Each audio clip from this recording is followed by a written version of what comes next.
अरे बहू शाम हो गई है, तू खाना बनाने में लगी हुई है, अभी तक खाना नहीं बना क्या? और कितना टाइम लगाएगी? देख घर के सभी मर्द ऑफिस से आ गए हैं, सबको बहुत भूख लगी है, फटाफट हाथ चला।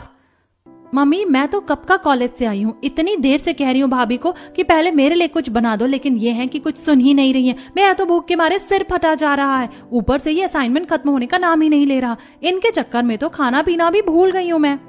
अरे मेरा बच्चा कितनी मेहनत करता है पढ़ने में। चल कोई बात नहीं, मैं खाना लगवा रही हूँ अभी।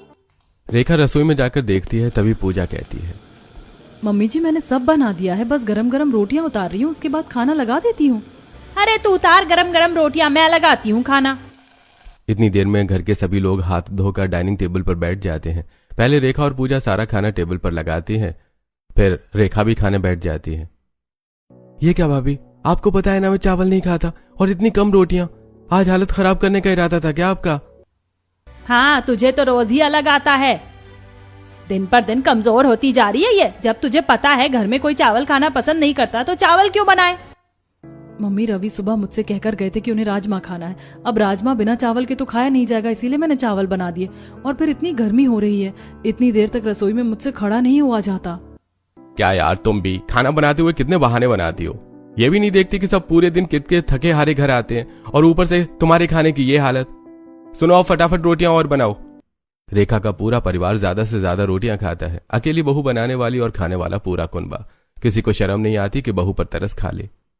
अरे क्या हो गया, एक टाइम तो चावल भी खा सकते हो तुम लोग, कौन सी आफत आ जाएगी? और फिर रोटी भी तो बनाई है बहू ने, एक दो रोटी ले लेना।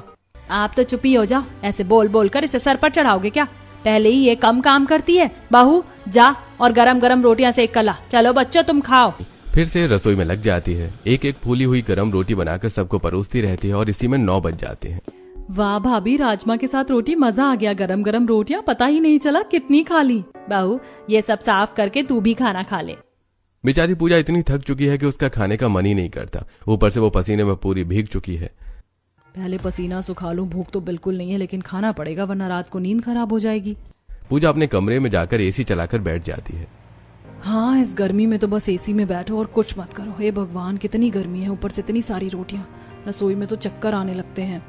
थोड़ी देर एसी में बैठने के बाद पूजा को राहत मिलती है, फिर वो नहाने जाती है और करीब 10:30 बजे उसे खाना नसीब होता है।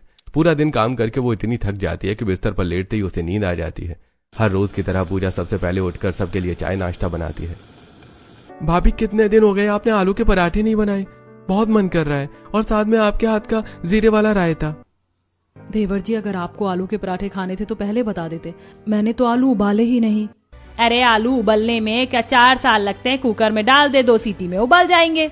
बेचारी पूजा पहले से कुछ और बनाने की तैयारी कर रही थी, लेकिन घर वालों की फरमाइश पर पूरा मेन्यू बदल जाता है। वो दुखी मन से कुकर में आलू डालती है।